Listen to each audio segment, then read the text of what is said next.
Hey everybody, how you doing? Good to see ya. Before I get into anything else, I want to ask, can you hear me? I always have to ask if you can hear me. If you can't hear me, then this whole thing's a bust. So do tell me in the comments, which I am monitoring. Is the sound doubled? Oh no.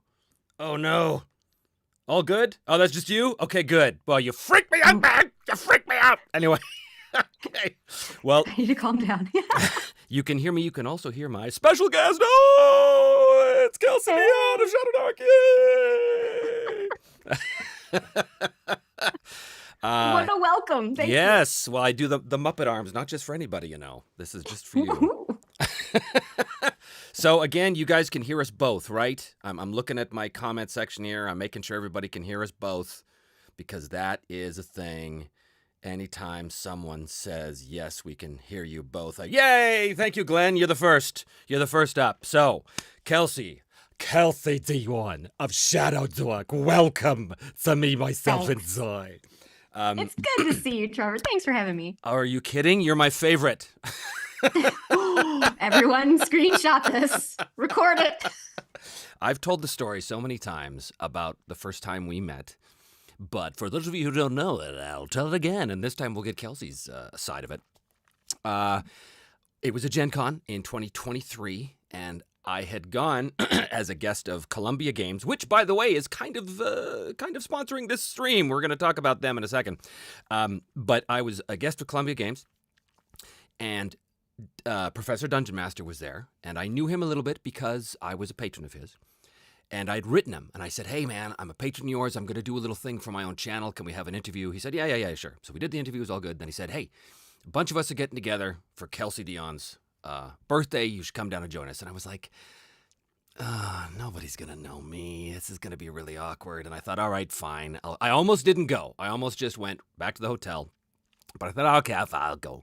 I'll go have a drink. That'll be it. I'll say, hey, how you doing? No one's going to know who the hell I am. So I go to this thing. We walk in that restaurant, and you see me, and you stand up, and you come over. You give me this big hug, and you go, you're here. And I said, you know who I am? You said, I love me, myself, and I. And from then on, it was great. Oh my God. It was so funny because I was such a still am a huge fangirl of yours. And like I think that Professor DM, he knew that. And I kept being like, I wonder if it would be weird if we like invited Trevor to hang out with us. And he was like, oh, I don't know. And so he talked to you without me knowing. And when you walked through the door, I looked at Dan, and he had this like knowing smile. And I was like, Dan, I must have done this. And I was so excited to meet you. And I like didn't want to come off as uncool, but I definitely did. And I'm not ashamed of it. It was the best thing. It was the best. It was my highlight of that whole thing. I was so astounded. And then here's the thing too, Kelsey. I didn't actually know exactly what you had accomplished at that time. I'd heard your name. I'd heard of Shadow Dark, but I had no idea that it was this movement, you know? So that I only found out afterwards, and I was like, oh my God. So anyway, you were tremendous that whole weekend. We had such a great time. It was like the best.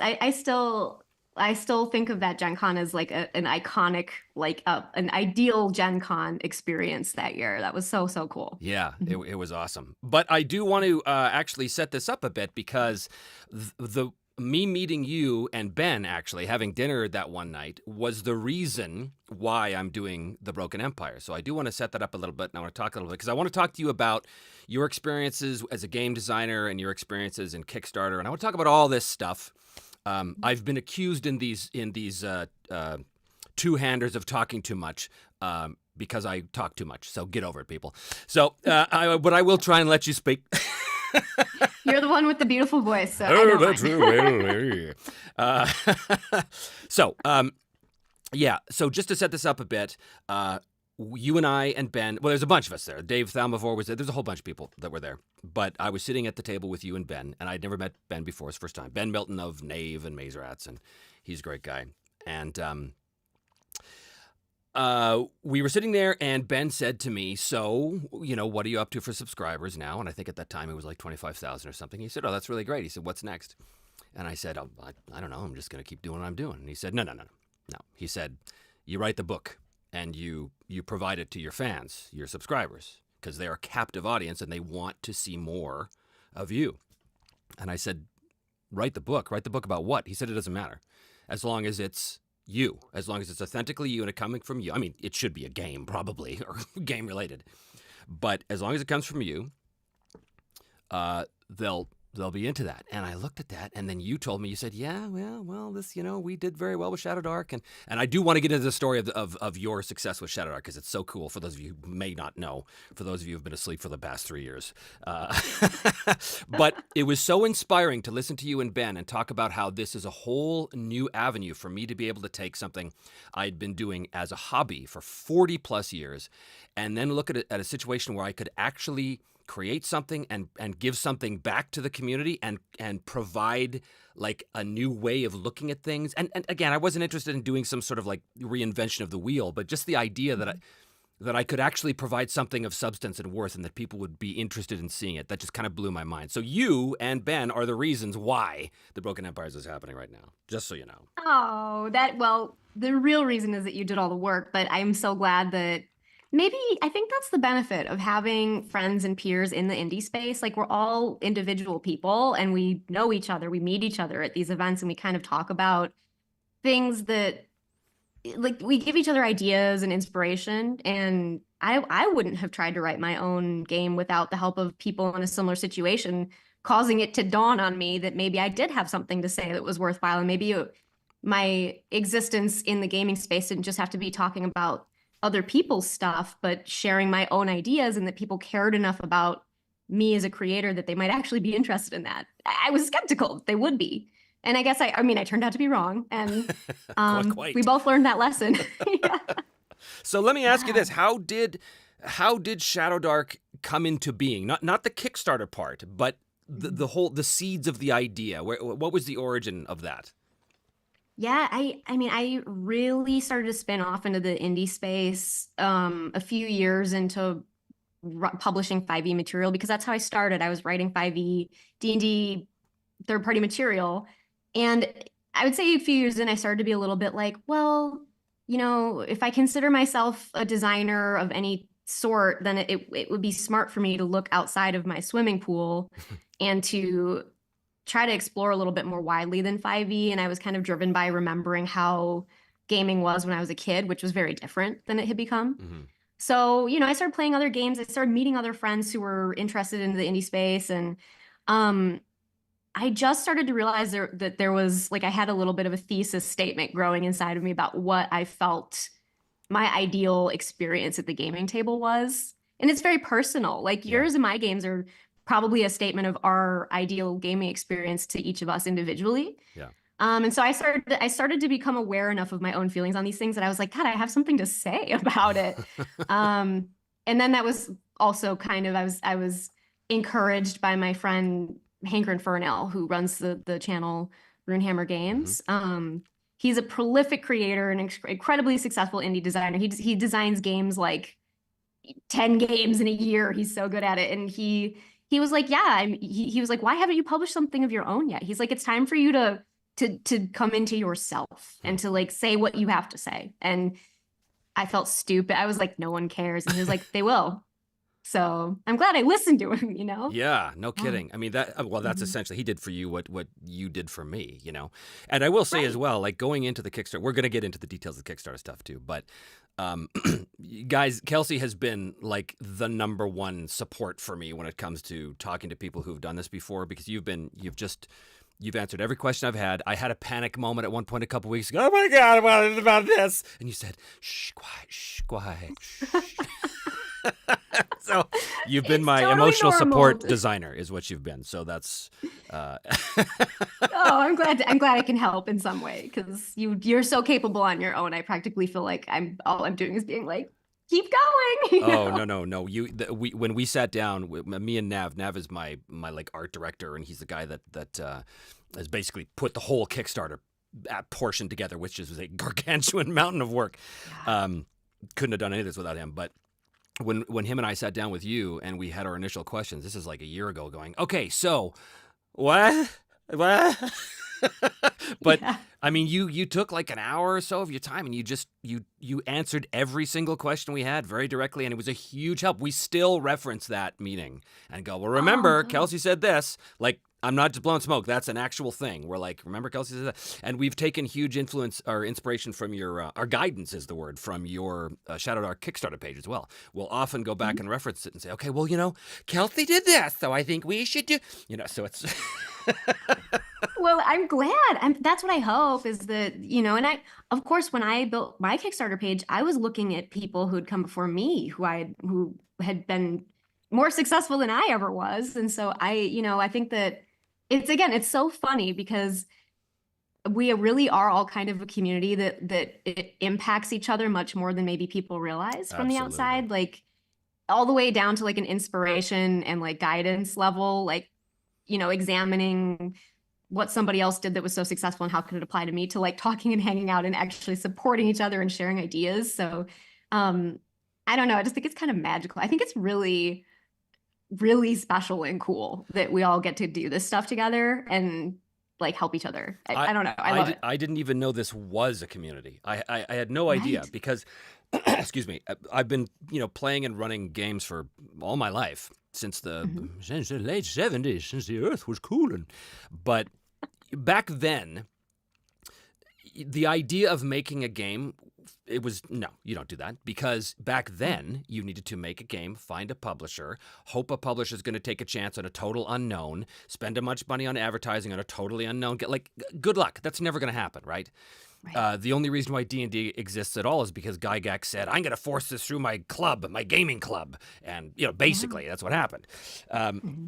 But yeah, we all stand on the shoulders of giants now. That's why, like, with the Broken Empires, it really is a best of game. It's me taking pieces from like 30 different games that I've played and run over the years and gone, how can I make all these pieces work together? Which is an insane thing to do, but seems to work more or less. So you said something before about how you said you felt that Shadow Dark was kind of playing the way you remembered it being played. So what does that mean? Just speak to that a little bit. Oh, sure. Well, yeah, and I bet we could both give our version of this. So I'd love to hear yours too, where I grew up in the 90s. I was coming of age in the 90s, and I started playing D&D during the transition between second edition AD&D and third, so I played both. And I had a lot of old school mentors by luck. I had that because I grew up in southern Wisconsin, mere miles from Lake Geneva. I was going to say you were at ground zero.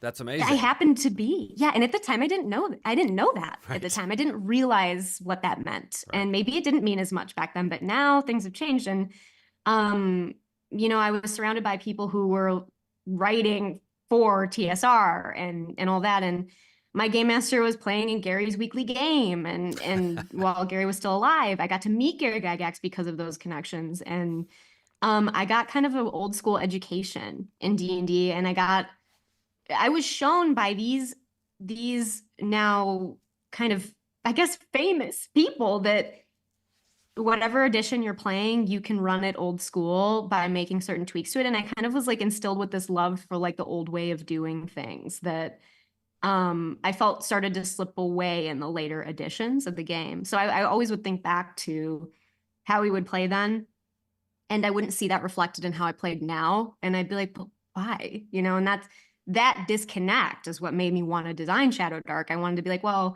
there's a lot of benefit to the modernizations that game design has made for D&D specifically. Like I'm mostly focused on D&D style games.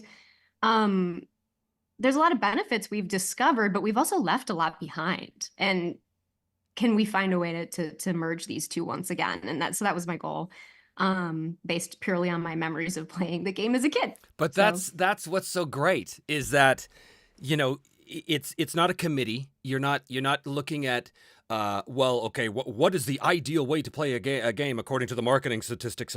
No, you're saying, here's my memory of what I loved. I want to breathe some life back into that. And that kind of authenticity, I think, is the reason why Shadow Dark has done so well, because it feels like that. You can, you can sense that in that game.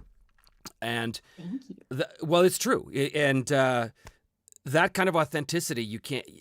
I think that's the real thing that separates those of us in this sphere and this side of things from the big, the Hasbros and stuff, and whatever. They're a corporation. They're going to do their thing. Their job is to make money for their shareholders. That's the way it is. I have no problem with that. But the fact is that once TSR lost its way in the late '80s and '90s.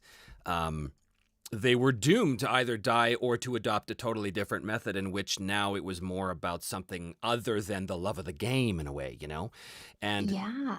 and when I looked at 5e, I mean, again, everyone knows I'm not a big D&D guy, but Right. when I looked at 5e, I was like, oh, I can kind of taste a little bit of that in there. Like I can see how they're kind of making nods back to the way it used to be, and just there was a feeling that came back, and so I was all for it. And I ran it. I ran Minds of Fandelver and was like, wow, it's still D&D, so bye, because I'm just on to different, I just like different things. Anyway, right. yeah, it's, let's. But it's true.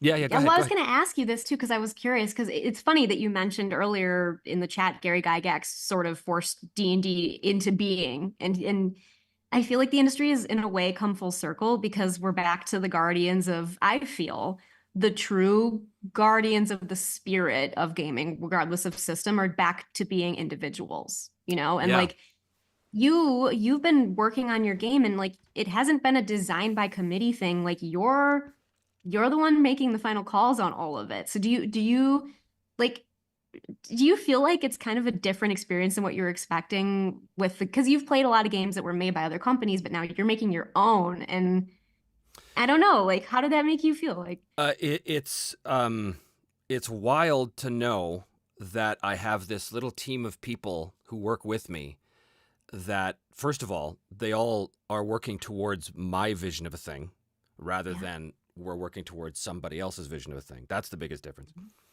And that my thing actually works. I keep expecting my playtest groups or whatever to come back and say, well, nice try, Trev, but it turns out your core engine's completely broken. I'm always waking up in the middle of the night screaming, oh God, success levels, this work. I don't know, but so far they haven't. I actually think that too. No, I really do.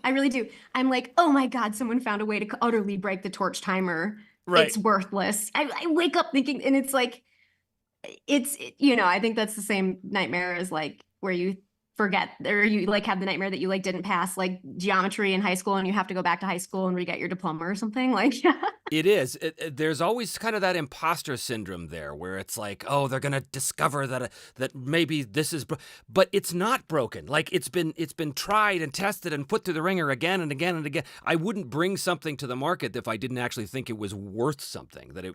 Because if there's something I can't stand, it's a game that comes to the market that clearly has just been slapdash together by committee or otherwise, and there's a lot of potential there. There's been a lot of games like that over the years, a lot, especially in the 80s. There was a ton of that. The 80s was a time when everybody and their dog was grabbing any IP they could and making a game out of it. There was a game based on Ralph Bakshi's 1977 film Wizards, which was, I was like, yeah, what? And of course I was like, this is fantastic, but it's really just another version, I think, of like, it's essentially like a D&D heartbreaker, essentially. But it doesn't matter. The point is that everybody was doing this stuff, but I've totally lost my train of thought. No, it's okay. Oh, sorry. Yeah, we're not going to wake up and suddenly realize our game has been destroyed when we look at like, so people have already made videos talking about how they've completely shattered the new 5th edition remakes, like class building system. I don't think that 5e stands on its own without a few breakable things. So like, why should we be worried? And here's the thing about that. Every game master in the history of our hobby, house rules. Every last one. So when people say, oh, well, I really think your reach rule should encompass the fact that when someone with the shorter reach gets inside the reach, the bonus should shift. And I'm like, you are free to do whatever you want, but I'm not interested in that. So go ahead, do what you're going to do anyway. But that was a big deal for me, was coming to that realization where I don't have to be all things to all people. I don't have to create the Uber game. I don't have to have an answer for every possible permutation of the rules, because in the end, that's the damn GM's job, is to figure out edge cases. That's Yes. literally they're called the judge or the referee for a reason, right? And at some point, you got to use your head and go, you know what? I'm making a call, and that's the way it is. That's the whole job. So that took a lot of pressure off once I realized, oh my God, I don't have to have rules for how to walk and chew gum, you know? So Yeah. And it would be impossible. It would be impossible to answer every potential need, like you said. Otherwise, the GM would just be a battle computer instead of a person. Exactly. And that really came up. Oh, there's a whole bunch of people we got to talk to here in a second. But hi, everyone. that came up with the freeform magic system. So I have a system that does not use spell lists. It's all improvised magic, essentially. And when you look at that, you think, oh, that's cool. And then you put the rules together and you go, oh, that's impossible. But it's like there's a reason why people have spell lists. I'll just say that, kids. But in the end, all I can do is provide a series of guidelines that work for me for the vast majority of cases with a disclaimer saying, you know what, guys? Sometimes something's going to come up that I haven't thought of. Guess what? Become a GM. Figure it out. Because that's your job, right? So I'm not shying away from that. I'm not trying to be Pathfinder 2. I'm not trying to have a rule for every possible permutation because the game isn't about math balance. It's not about that. It's about something else. So I don't lose sleep over that anymore. Good. Okay, there's lots of tips from people. This is amazing. Thank you, everyone, for showing up, by the way. Wow. First of all, I have a bunch of new channel members, so welcome, everybody. That's so cool to see y'all here. All right, let's see. What have we got here? Jack McCarthy says, Broken Empires to the moon. To the moon! Come on. So many. Doing good right now. You guys, if you haven't pledged, I mean... Get on it. It's already funded, so this is the chance to get all the stuff at the best price, you know? That's true. Boy, there's lots going on. Oh, Benjamin Snortikins for £5. Thank you very much, Benjamin. Very nice of you to do that. Kelsey, you bear the torch. Do pass it on to the future youths. I await the next Shadowrun or something. So, huzzah. Thank you. We all do. I mean, I wouldn't be here without my peers who are helping move this TTRPG space forward. But I do think that us as indie people, I'm not trying to say I am going to say it. We're special. I think we're the ones that are truly invested in the game, like at a personal level, and it's our life.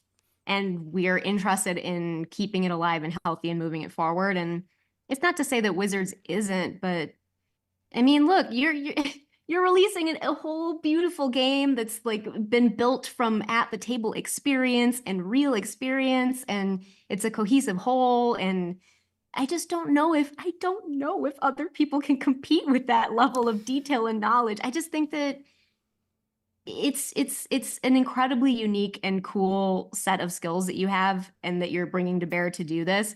And I'm just like, who can compete with this? This was made with real knowledge and passion. And not a microtransaction in sight. Yes, there was no person in a suit being like, you better make sure you're using full color art on this page so that it sells well when people are looking up dragons. None of that mattered. The game mattered. That's all that mattered. Exactly. And that's certainly that's the attitude I've taken with my writing of the book too, is just basically unapologetic. This is what I like. This is what I know. I hope it works for you. Rich H, £10 note. Thank you, Rich. Over the past couple of years, Trevor and volunteer GMing every other week for a group of autistic adults has got me falling in love with RPGs again. Can't wait to play the Broken Empires. Cheers, Trevor. Thank you, Rich. Thank you very much for that. So many people want to say things here. I'm never going to get to everything, guys, because there's so many of you, but Kelsey and I will endeavor to answer as many as we can. Agile Monk.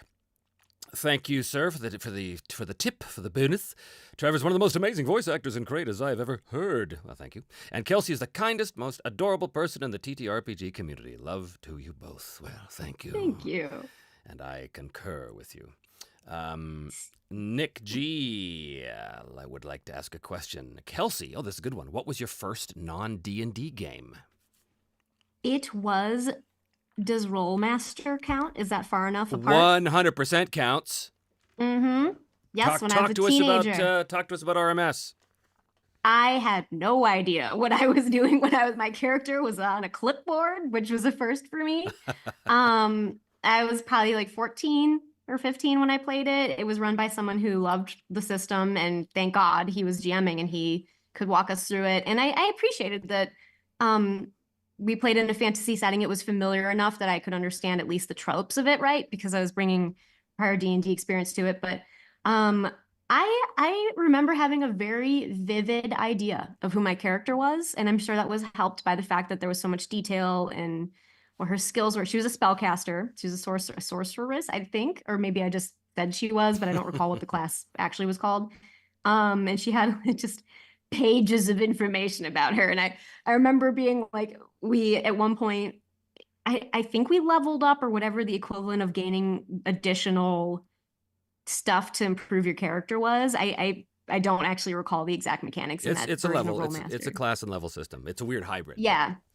Right. So we had leveled up then. And I remember being like, I have no idea what to do with all of this stuff. But, you know, I was helped through it. And we had a ton of fun. We had fun with it. It was really good. Do you know that I played in a Rollmaster game campaign that lasted 20 years? 20 years. 20 years. My friend Ross. And you were a player. I was a player. Yeah, my friend Ross ran it. He's the guy who does the maps, the area maps for the Broken Empires. He ran RMS for 20 years, which was a sequel campaign to a campaign that we did before that, which was only 2 years. But my character in that actually wound up becoming the big bad evil guy of the second campaign. It was pretty Yes. cool. Yes, it's cool. Cool. Yeah. Wow, 20 years. That's so awesome. So you know all the details. I wish I remembered better, but that Well, was my only chance to play it. We used to joke a lot about Rollmaster, Chartmaster, Rules Master, whatever you want to call it. That's so But I almost bought the new version of Gen Con this year because I walked by Iron Crown's booth and dude was selling me on it, and I'm like, I really want to buy this, but I know I'll never run it. But I was like, but maybe I will. Maybe I will run it. That's the problem. I want to run all the games all the time. I fall in love with everything I see. Even games that I don't like, I'm looking at going, this aspect's really cool. Like, for example, I'm not a big Fate guy. I don't really enjoy that game, but there's aspects, pardon the pun for those of you who know Fate, there's aspects that I really do like about the game that I'm like, this is really cool. In fact, I've taken some of those and put into my game as well. So See? There's so many. And like when people say to me, oh, so if you do another season and Me, Myself, and Die, I suppose it's going to be using the Broken Empires. I'm like, no, God, no. Are you kidding? There's way too many games out there. You're like, never. I mean, maybe here and there, but that's so funny that it is true. I think that and that's one of your strengths. I think that's why you've been able to make a game that is like, it's funny. We were talking about this before we came on the air. I was like, you kind of made a new genre, and you were like, well, no, I haven't. And I know, like, technically you're right, but I think that you've made very visible a genre that was otherwise almost entirely unknown to the gaming space at large. So, which is sort of the sim like having elegant rules that give you deep,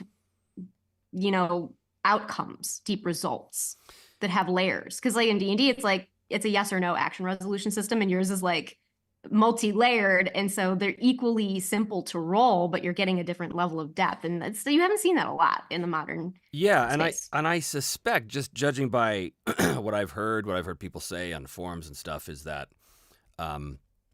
there's a hunger for a little bit more meat on the mechanical bones out there. I mean, the Rules Light world has done incredibly well, and there's so many incredibly well done Rules Light games out there. But I think that there's a group of people, and maybe they're older guys like me, I don't know, but there's a group of people who are like, you know what? I kind of want something a little more, but not so much, right? Like I've said a million times, my favorite game in the world is Hardmaster. But Hardmaster is not an easy, accessible game. Like, once you get it, it's super easy. You internalize it, but it can be very daunting to look at. But you do get a tremendous amount of detail, and I love that. But I don't love... Or a better example is Mithras. Mithras is essentially RuneQuest 6. And Mithras is fantastic. But for me, Mithras is just that much too detailed. That it just slows things down. Because when I GM, I'm still very pacey. I like to keep things moving, so I need a system that can provide a bunch of detail with one roll, as opposed to a bunch of opposed rolls for one outcome, or God forbid, looking up on a table or a chart or something. Like, I wanted to avoid all that. So, I mean, apparently there's almost 3,000 people out there who have bought into the idea of Sim Light. So yeah, maybe I don't think it's a new genre, but I do think that it is certainly speaking to an underserved market. I think that there are people out there that do want a little more meat without having to eat the whole haunch, right? Yeah, and maybe that's what stands out to me about it too is that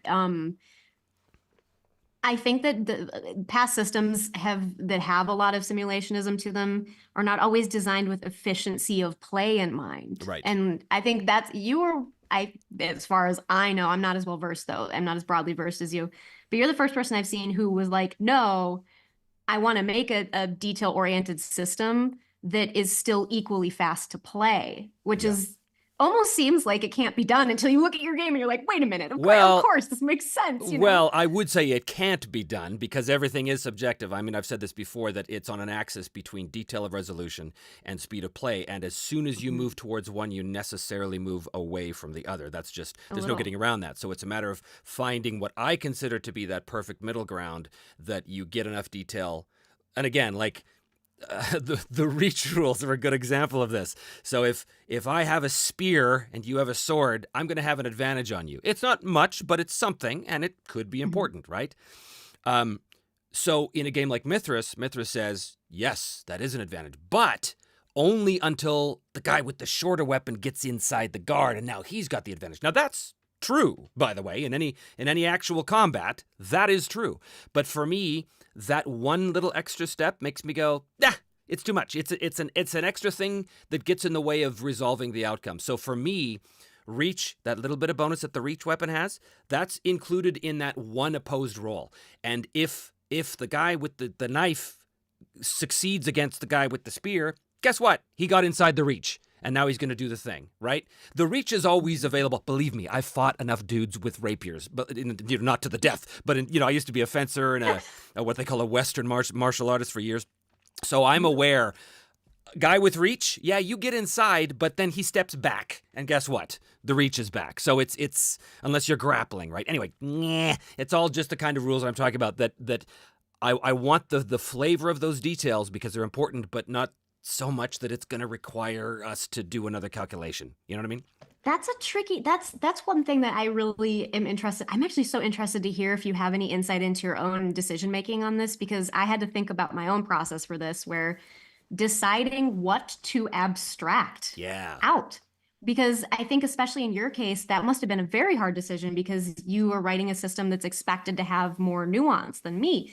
I was able to be pretty liberal about what I was abstracting, which is kind of the attempt to remove a mechanical thing to speed resolution or to like kind of not focus on something that doesn't seem important to the gameplay loop. Right. Shadowdark is a pretty abstract game in some ways, whereas yours is very specific, but still you abstracted things. Mm-hmm.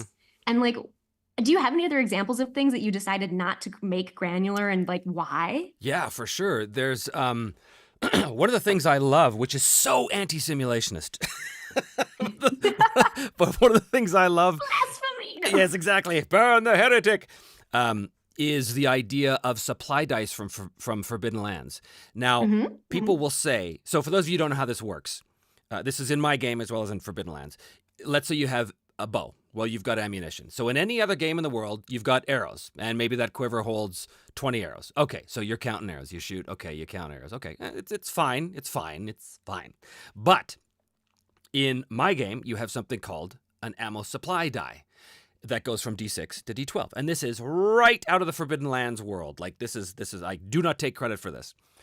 But it starts, a full quiver starts at D12. And how it works is every time you shoot, you roll that D12. And if it comes up a 1 or 2, it goes down a step to D10. So you have a dwindling supply. Now you might say to yourself, well, what's the difference between that and just tracking ammunition? The difference is there's tension involved because now there's a dice roll involved.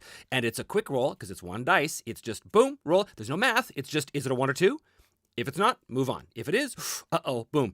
And having had experience at the table with this, both as a player and as a GM, I love it because it's just one more little bit of tension inside an already tense combat situation. And if I can crank up and ratchet up that tension at any time without adding a bunch of extra complexity, I do it. So that's why I love that. But it's deeply anti-simulationist. The simulationists say, how dare you abstract such a thing? So what is it? Is it Schrodinger's arrow? Now we don't know if there's an arrow. Well, no, the answer is, if you have a die type at all, you've got arrows. You roll after you shoot. To realize, that was it! That was the last one! Right? So, yes, people will debate this and go on, and that's fine. They're allowed to. But since I'm making the game for me, that is what I do. So yes, that's a good example of an abstraction. Or another thing is, and this is another thing the simulationists hate, is I use zones. And the simulationists like, damn you and your zones, sir! I get that all the time too. I hate zones. No, you don't. You like them. You know you will like them. So. Yes, you just don't know you like them yet. No, I'm not trying to convince anybody of this. I just know that Right. I have no problem with hexes and grids. None. Love it. It's great. But for me, what is important in this game is, am I close enough to hit that guy yet? And can I charge him? Really, that's what's important. How far is he? Yeah. Can I shoot him with a bow before he can charge me? That's important. So zones give me that without having to become a board game where now I'm counting hexes on a map and I'm moving a pawn and doing that thing. And it also It's slow to do that. Yeah. Yeah, I mean, again, I love those games. Don't get me wrong. Yeah, it can be fine. You know, super fun. It's a different feel. And the feel I want for this is the zone is the rough area you're in that has all kinds of tactical considerations. Like, it's not like it's just, we're all just in places and you move wherever you want. No, there's still tactical considerations there. Yeah. But the zones have descriptors and they have conditions. So a descriptor might be rocky footing. Well, now you can use that to your advantage against your enemy, right? Or if the condition is hazardous, if it's on fire, well, anyone who starts in that zone now has to deal with the fact that it's on fire. What does that look like? That's up to the GM to figure out. What does that look like, right? How are you It going to should deal be, with too. this, right? And so the player says, can I dodge out of the way? Absolutely. That's why we have a dodge skill. Can I tough my way through the flames? Absolutely. That's why we have an endurance skill.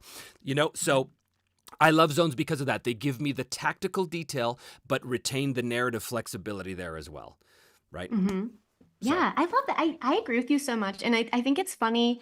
I think it's funny to talk about this and realize that how much of the decision making behind what's in the game kind of comes down to feel less than like, I don't think we're all sitting here being like, I've developed the perfect mechanic to fully address like how fire burns out over time when it lacks oxygen. Like I don't even know. I don't think game designers need to care about that as much as they should care about how it feels at the table.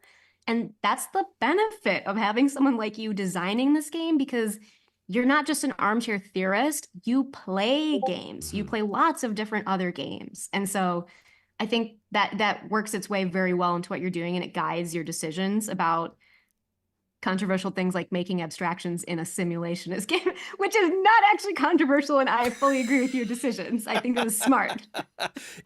For me, it is entirely about what is fun. What is fun for me? Because what is fun for me is detail. Like I've said a million times. To me, hit the orc against his armor class for 5 hit points, I'm already asleep. But puncture the orc's right arm because he failed to defend and now he drops his sword in pain. Ha ha ha, me like that. You know? It's more vivid. Yeah, it works. I love that. I think it's so interesting too. It actually like delights me to no end that you and I like have designed different games, but it's almost like our process was the same in some ways. Yeah. Like we're developing from what we like, what we've experienced, and we're trying to create a feel to Yes. the gameplay. Yes, absolutely. We're not just trying to make a bag of mechanics. Yeah, Like, exactly. Because you know, you said something that just now about we're not sitting there trying to figure out exactly what damage each part of a fire does to. But there are people out there who really lose sleep over that. You know, really like, yeah, they really do. and they've got their games. It's called Pathfinder. No, they'll like that, and it's perfectly fine. But again, I've been unapologetic about this from day one. I'm making this game based on what I like, not what anybody else likes. So if you like it, I'm so happy, and if you don't, that's okay too. It's fine, right? Yes. We have some questions here that Carson is firing at me.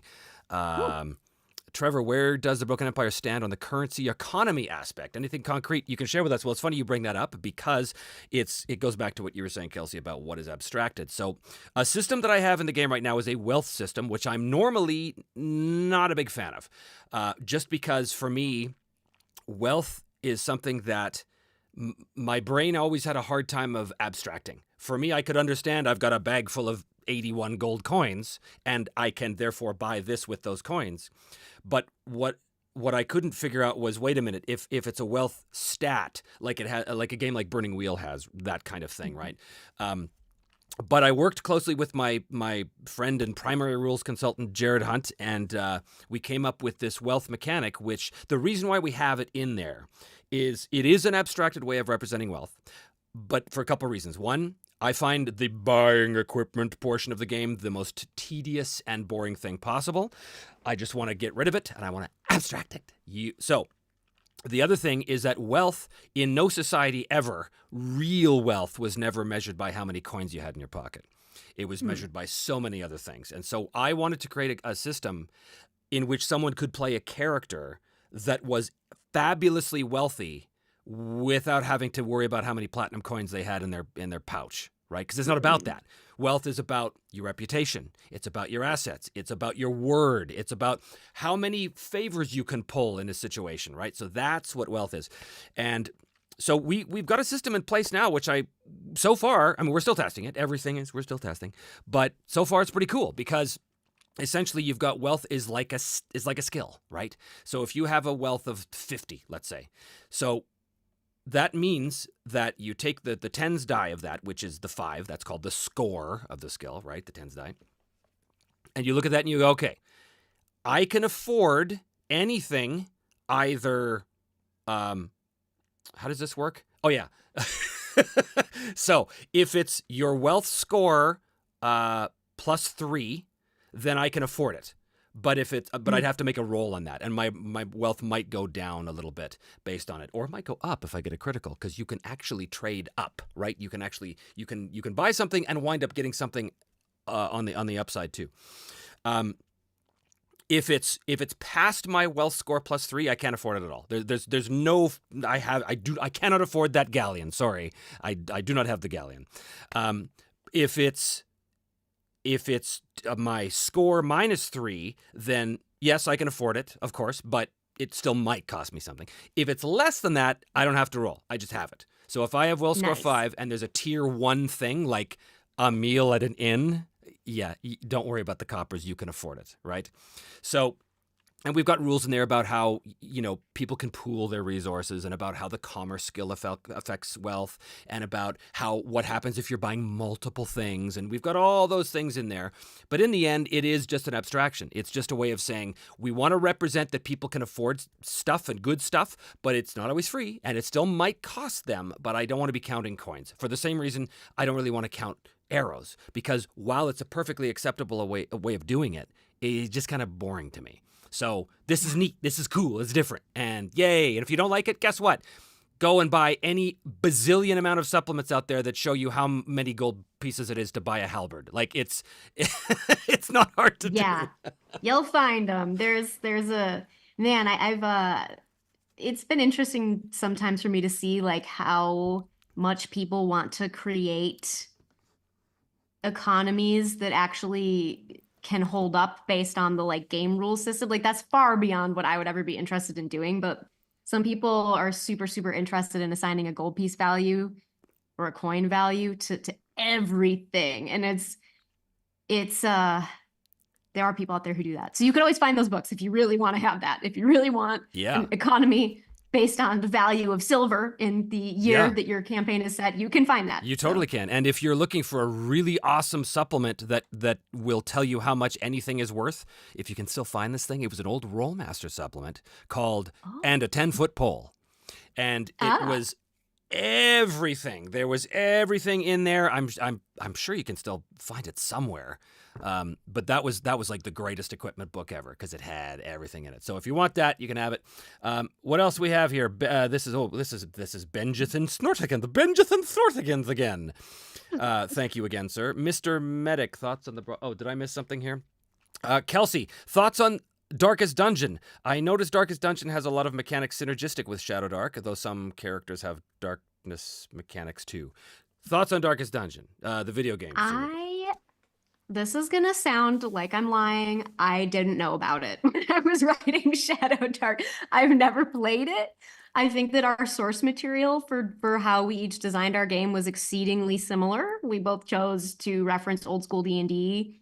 And so I had heard of it, but I'd never played it. The only console I have a Mac and I have a Nintendo Switch, so I don't know if it's like a computer game or if it's a console game, but I just like don't have access to things or time. And so it's so funny, but I think that there's the idea a little bit of synchronicity in design where certain things are bubbling up in the zeitgeist and people are starting to put those things into their work. And I think that Darkest Dungeon and I had a similar trajectory on where we pulled our material from and how we expressed it. But embarrassingly, I've never played it. I would like to. I want to know what it's about. I'm sure I would enjoy it, given that it is similar in a lot of ways to Shadow Dark. So, I think it helps you, and I think it probably helps them too that you've been so successful. Because I'm sure if I wanted to have a video game experience of Shadow Dark, I'd go right for Darkest Dungeon. I'd be like, this is close enough. This is great. Yeah, like we don't need to make a Shadow Dark video game. It sounds like to me. I'll just go play Darkest Dungeon. Like, I would, but I would love to check it out. And it's funny, I always think about this too. I was just looking at this the other day. Like one of my favorite fantasy novels, is Ursula K. Le Guin's The Wizard of Earthsea series. And the second book in it, The Tombs of Atuan, was basically a classic dungeon crawl. If you read it, it's like a Gygaxian dungeon crawl, like evil. There's sword and sorcery and darkness and mazes and torches and like the need for light. It was written the year before Dungeons and Dragons came out. Wow. So it's incredible to look at that and be like, and not a year later. And also, Gary Gygax did not cite The Wizard of Earthsea as an inspiration, probably because it was too new at the time. It had just come out. Yeah. Yeah. And it's incredible to see how many parallels there are between those two pieces of work. And it was another situation where I was like, this kind of material was just bubbling up in the cultural space at the time, and they're so related to each other without actually being related. Yeah. So it's so strange. Armageddon and Deep Impact. It's yes, it's the same movie. Yes. Except one's good. Anyway. Which one has fire in space? I think those are Armageddon. It's like, how is this possible? Hi, Trevor. In the last AMA, you said the Broken Empires is not the go-to system for dungeon crawling. So what kind of game is to be expected with the Broken Empires? Well, we happen to have one of the few people who's actually ever played the Broken Empires so far. Right here, Kelsey. So, in the game that we played, it was still an early form of the rules. I was still working through some things, but there was the travel aspect, and there was the combat aspect, and there was some magic going on as well, but then there was the social aspect. So let me ask you, what kind of game is to be expected with the Broken Empires based on your one and only experience with it? Yeah, well, I mean, we didn't really do a dungeon crawl. There was site-based adventuring. Like we had encounters in locations, and some of them were more structured sites, especially towards the end.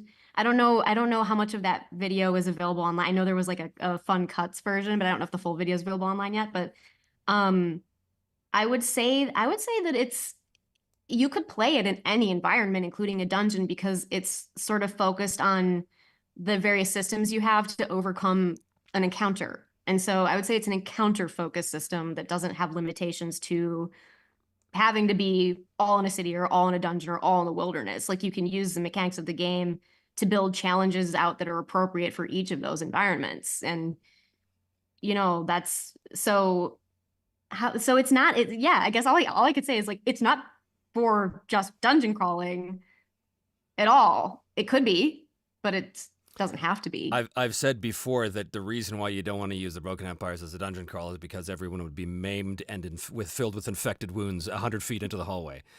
Probably. If Yeah, you're it's looking at like a classic OSR style dungeon where we go to the room, we kill the monster, we go to the room, we do the trap, we go to the room, we kill the other monster, we rest yeah. for an hour, and we yeah. No, that's not gonna. That's not how this is. Yes. Like of course, like we infiltrated a wizard's tower essentially at the end. So it's like, of course, that was a site-based adventure, but But that was yeah, a social encounter as well. That it was was. entirely about trying to convince this guy to do a thing, right? And it was so funny Yes. because Professor Dungeon Master at the end even says, as you guys are approaching the tower, he says, in his French accent, he says, well, there is no way this tower is not going to be guarded. We will have to fight our way in. And I'm laughing, thinking, no, you really won't. No, you don't. You don't have We to did fight. not have to. We had the most important conversation of our lives during that encounter instead is what happened. But that was really fun. And that's like, again, I think that there's a lot of opportunity in the Broken Empires to take people who are used to tropes that have become tired and be like, if completely flipping it on its head. It's funny. I literally just wrote an article about this today for my newsletter. I just sent out an article to my newsletter today about flipping boring tropes that we've all seen a million times on their head and how that can inject some new life into the game. And this Broken Empires gives you an incredible opportunity to do that because the setup can be like, look, it's a wizard's tower. You're going to have to fight your way through it. And it turns out that it was a social encounter. And that's not that easy to pull off in another game. It's a lot of fun surprises to be had. So Cool. Mhm. There are many things here. Boy, oh boy. So Oh, many. Dave's here. Dave Dalmavor. Is he? Is Hey, he? buddy. Hey, buddy. Dave also Hey. played in our game. He says, hey, Trev, long-time listener, first-time caller. Do you have any thoughts on the Broken Empire's fiction with an audiobook component voiced by you? I'll throw in my hat on writing a short story. Well, I'll tell you what, buddy. If you write it, I'll voice it. No problem. Oh, and speaking of audiobooks, this seems like an excellent time to bring up our sponsor, Columbia Games, because they are, let me show you, what have we got here? Let's show you this. They are running a Kickstarter for the rest of the Carnage of Karaz saga, which is a story about the fall of the Dwarven kingdoms, basically, in Central Harn. And Drake Maxwell, is that Drake's name? Yes, Drake Maxwell. Please tell me I got your name right, Drake. He has done a tempting teaser available for $1. The link for this will be available below. For that $1, you will get a complete award-winning story by Maxwell Alexander Drake. There we go. That's the name. Forgive my inability to read copy. You will also get a 22 by 34 inch fantasy PDF of the Harnworld map, a thing of beauty, I can tell you. It certainly is considered one of the most beautiful fantasy maps of all time. And of course, there'll be 2 other special bonuses you'll have to pledge to find out what they contain, but the hint is role players will love it. So go down to the link that we will have below and check that out. I read the first book in the saga, and it's awesome, and I will probably be voicing one or several of the characters in the audiobook version of that particular thing. So that's thanks for bringing it up, Dave. That reminded me about that. Let's see what else we have here. Trevor, how big is the Broken Empire's map? Kilometers are compared to something like, say, Europe. How big is the map? It's pretty huge. It's pretty huge. I couldn't tell you exactly, but I can tell you that in Season 4, when Vale went from the coast of Angavar to the Red Wastes, that by a magic portal in this very low magic world, she went about 3,000 miles. So it's big. There's a lot going on. Incidentally, there have been those of you who've kind of asked about this. The setting part of the book will have a bunch of detail on the world, but my model for the book is my model for the setting part of the book is Warhammer Fantasy Roleplay First Edition, where you had this great, brilliant overview of the whole world, and then slightly more detail on the old world, which is like Europe, which is where, the majority of those games are set. And then even more detail on the Empire, which is like Germany, which is where that goes. So that's going to be similar to this. We're going to give a nice big overview of the world in terms of the big places in the world, like what is Tikal Dundala, what's Dune Blaine like, what are the Red Wastes like, but then we're going to really zero in on places like Angkor and the Westlands, because that's the part that I'm kind of have decided to start detailing first, because in season one of Me, Myself, and Die was set in the Westlands. So that is what we are doing there. I just lost my live streaming page on YouTube. That can't be good. No. I hope we're still running. We're still alive. Are we? You still see things? Okay. I think I still see things. Okay, good. Well, I'm always seeing things. No. If we suddenly get cut off, we'll know what happened. YouTube is not receiving enough video to maintain smooth streaming. Oh, okay. Well, sorry, everyone. I hope we're not... Let me watch the stream. Yeah. I think we're still live. I'm seeing the comments. Okay, well, that's good. I maybe saw a little blip here and there, but that's, right. That's not our fault. That's cool. We can't help it. We're overwhelming YouTube with our brilliance. Delightful conversation. Once again, Benjathan Snorthikins says D&D is based off... Darkest Dungeons is based off dungeon crawlers and the Cthulhu mythos, while Darkest Dungeon 1 and 2 are on the Switch. Then I can get them. There you go. Little me can get them. I'm a Nintendo fan through and through, so that's all I've got. They're fun. They're super bleak. They're super, super bleak. People go insane and all that. It's great. Perfect. It's good stuff. Just what I want. All right, let's take some questions here at random.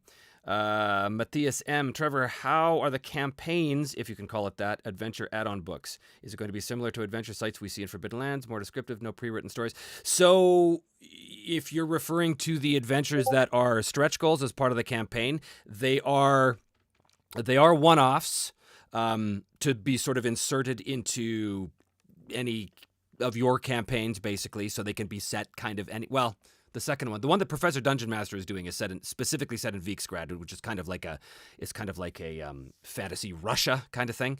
But certainly the Dwarven expansions one, the Dwarven Cataclysm adventure, that could be set anywhere.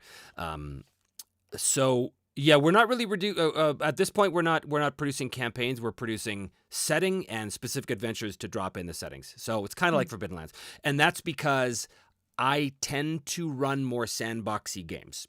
I tend to run... I like to have a nice developed world, and then you set your players loose in that world and let them push on that world, and then the world will push back, and voila, you have a campaign. So that's how that will work. Will we eventually do a campaign? I don't know.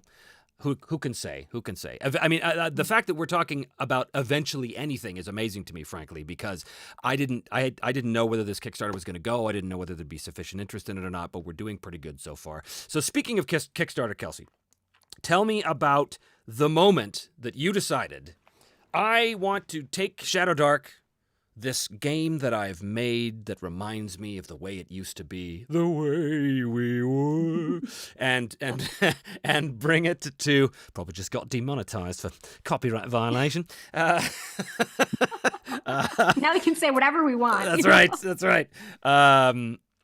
So when did you go from I've got this game that I've been trying and testing and playing to, you know what, I think I want to bring this to Kickstarter and share it with the world? Yeah, I was at first very reluctant to go to Kickstarter because I will admit in hindsight that it was based off of a little bit of fear of the unknown. I was like, well, why? I don't need to do Kickstarter. Like, I already have an audience of people. And I had some friends talk some sense into me because they were like, well, don't you want to reach as many people as you can with your game? And I was like, well, yeah. And they were like, well, then why wouldn't you do Kickstarter? So I had already been playtesting and running the game quite a bit before I really decided to take it to Kickstarter instead of just like publishing it directly to my already existing audience. So Sean McCoy is the co-creator of Mothership RPG. Pretty much the kindest human being on the planet, because he saw what I was working on and trying to build, and he kind of became like a mentor to me. Also, like he was a friend of a friend, and then we started talking.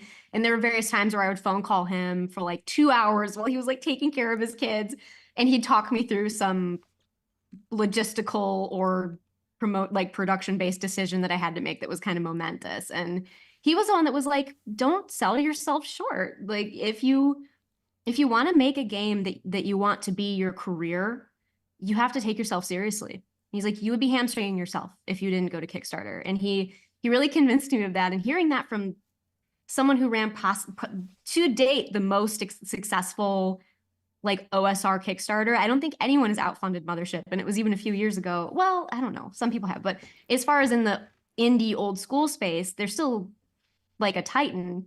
Man, to be getting that kind of advice from someone at his caliber, I was like, I can't squander this insight from somebody who knows so much about how this all works. And I have to take it seriously. So he convinced me to go to Kickstarter and try to aim for the moon, even though I really didn't expect that to happen, you know. So, what kind of team did you bring with you? Like, did you have like a handful of core people? Did you have people saying, okay, this is how you make a Kickstarter page? This is like, how much did you know about that process when you started? A little. I didn't know a ton. A lot of it was at first a lot of internet research, reading articles, watching YouTube videos, reading people's blog posts about how they did it. And then sort of timidly asking my peers, you know, in the space who at the time I didn't know as well. I've met a lot of people since I published Shadow Dark, but before I did, I had a much smaller circle of friends in the industry. And so I was asking some of them who knew these things about it. And it was basically just gathering information and then asking questions when I could to the people who knew what they were talking about, because I didn't know what I was doing. I was very intimidated by that. I thought that I would set the whole thing up, but I would incorporate some unseen critical error that would cause me to like lose all the money I thought I could invest. You know, like Yeah. I thought I would miss some important detail that would doom the project. And sometimes Kickstarter can feel that way, right? Like, I don't know. Have you felt this way too, Trevor? Where you're like, I'm so worried about making a minor mistake that turns into like a crucially bad problem. Absolutely. Yeah. You know, we are doing by all metrics, we're doing a pretty complex Kickstarter for Yeah. especially for a first group, because we're doing all these add-ons and stretch goals and things like that, which originally we weren't going to do, but then we thought, you know what, this is an opportunity to really do it right, like to actually bring the game that I want to bring to the market. But it's terrifying, especially with that on the Kickstarter page, you can't delete anything. So like in the comment section or something, once there's a comment out there, it's there. There's no going back. So you have to make damn sure you know what you're talking about when you say something, because it's very embarrassing to have to go back and say and do what I've already had to do, which is, sorry, we got that one wrong, because that's what happens. There's so much to consider. And, you know, little things like Kickstarter has this rule. Oh, this is a perfect example. We didn't know this. So we have our sort of entry-level tier is the digital bundle, okay? And it's all of the things digitally, that's what you get. And we didn't know that Kickstarter has this rule built into its system, that if you call something a digital reward or a digital tier, then you cannot add physical items to that. So if someone bought the digital tier and said, oh, but you know what, I really want to buy a dice bag, let's say. Nope, you're SOL, you can't do it. Until the end, at which point the BackerKit pledge manager comes on board, and you can do it that way. But we didn't know that. So in the beginning of this, all these people are saying, hey, I bought the digital tier, but I also kind of want a set of dice or something. And we're like, oh, well, we'll just add it on, silly. And they're like, yeah, I can't. And we're like, oh, well, just, it's... I don't know. Yes. I don't know. No, I didn't know that either. I didn't even know that. There's like, yeah, there were things that I was so afraid. Like, I didn't know that you could have your preview page live for the Kickstarter while your Kickstarter was still in draft mode. Right. I thought it had to be done. Right. Because I thought you wouldn't be able to make any changes to it after you took the preview sign up live. And I mean, I could have just, I guess it's like you don't know what you don't know. And perhaps in a different situation, that could have been an absolutely critical mistake, because then you're you're not able to sign people up who are interested in your Kickstarter until you can make that page go live, unless you're doing it through some other method. Right. So yeah, there were just weird little nuances about the platform itself that I didn't know until it suddenly came up. But here's the saving grace of that, though, and this has been my experience so far in the whopping 16 days I've been doing Kickstarters. You're a veteran now. I'm a super veteran. The saving grace is that the vast majority of people who are coming on board to support the project are really kind of just like us, and they kind of think that's kind of a neat game and it'd be cool. So if something goes wrong and you say, "Hey guys, sorry, we didn't know this, we screwed up, here's why, here's what happened, and this is what we're gonna do to try and fix this," overwhelmingly people are like, "That's fine, don't worry about it, man, it's cool." And it's, oh thank God, you know, because I think the overwhelming majority of people who are interested in this game they're pretty chill, they're pretty cool. They're like, yeah, it looks cool, man. Let's do it. Let's see what happens. Oh, you didn't know everything there is to know about running a Kickstarter campaign? Okay, let me ask you this. Are you going to steal my money? No? Okay, great. We're good. Yeah, exactly. It's people have a lot more goodwill than I expected from them, because not because I don't think people are good, but because I was like, I'm promising a lot. Yeah. I'm promising a lot. And especially when you're succeeding, you feel like you owe it to people not to make mistakes and to put your best foot forward. And yeah, it's tough. But then despite all of that, people are still very understanding, because I think they're like, this is a human being, like this is a person who's doing their best. And as long as you're being transparent about what you're doing and like why problems occur, why certain mistakes might have happened, and you try your best to remedy them, I've never had anybody come back at me over things like that. And I did have mistakes happen during the Kickstarter. What is a big one? I think I undercharged people in like the Asian regions. I undercharged them or overcharged. I can't remember what it was. There was a $20 discrepancy in their shipping fees for each shipment. Each one. Okay. So we're talking about like dozens and dozens, and actually probably hundreds of shipments, honestly. And I had to kind of be like, I'm so sorry.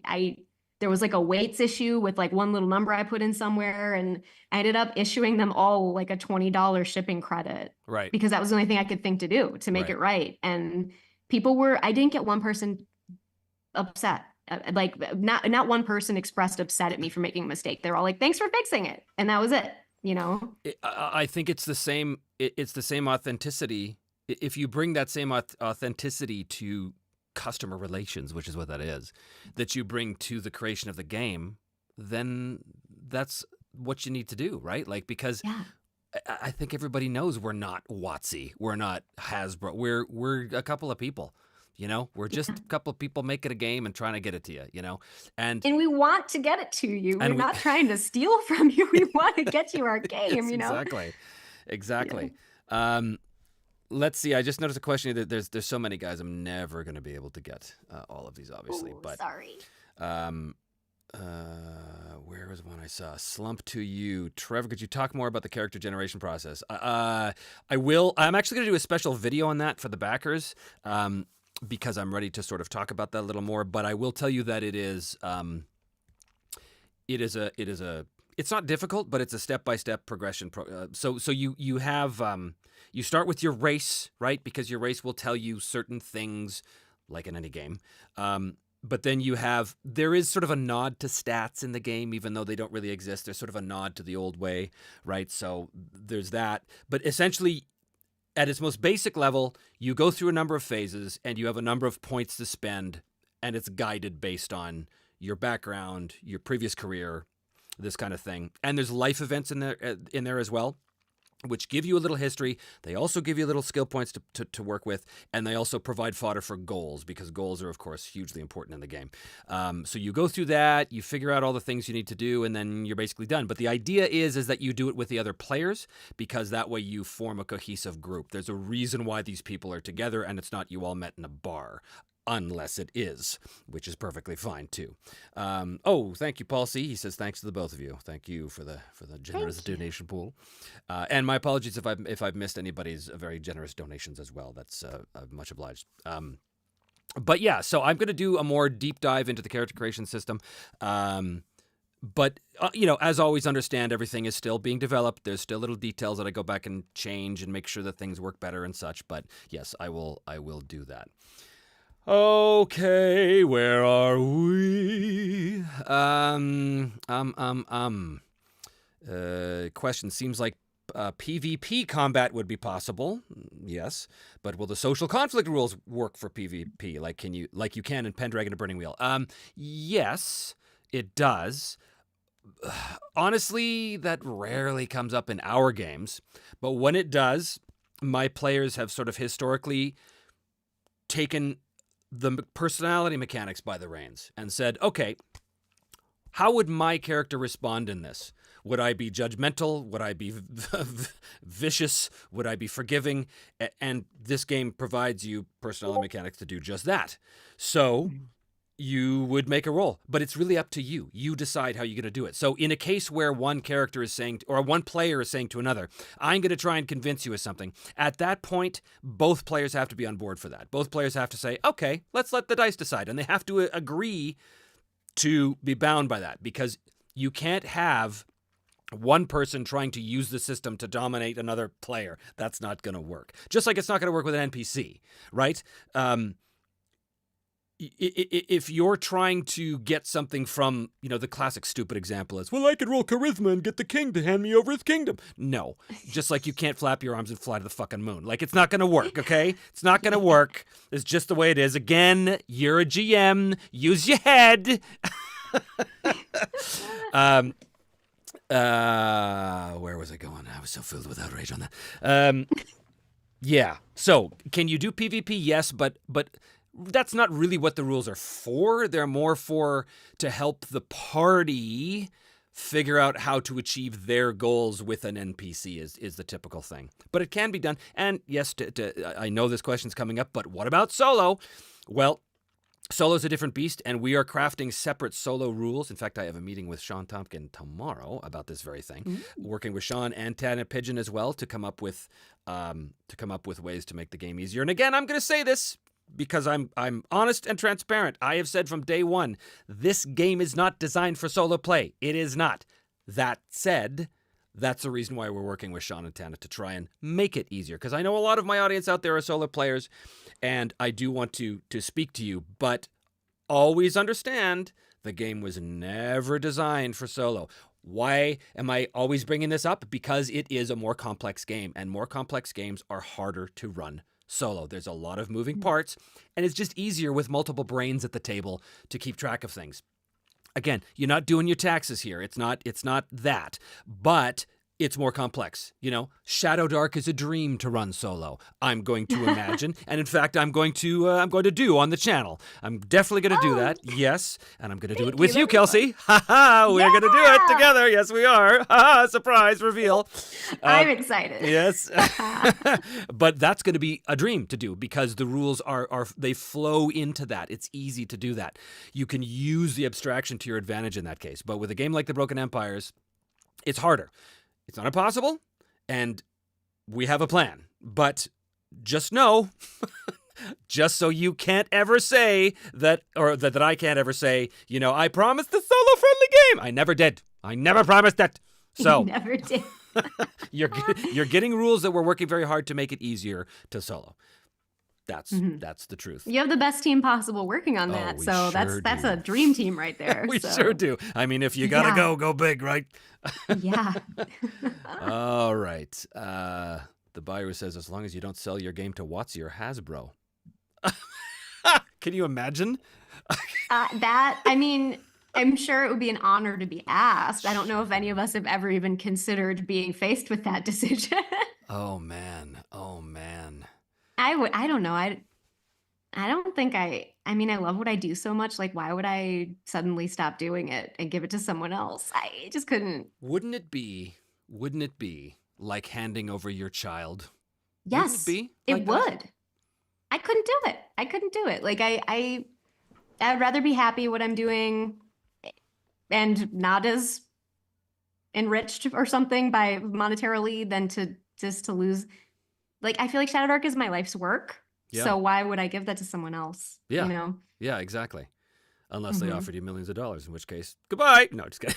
Yeah, I'd be like, I don't know.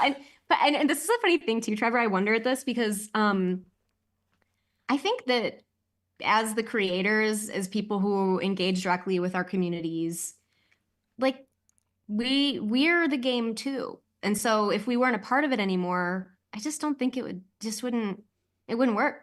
I don't know. That's at Yeah. least how I feel about Shadow Dark. I don't know if everyone feels that way about their own game, but um I just think that it's too much of me. And so if suddenly I wasn't a part of it, then I don't think the game would really.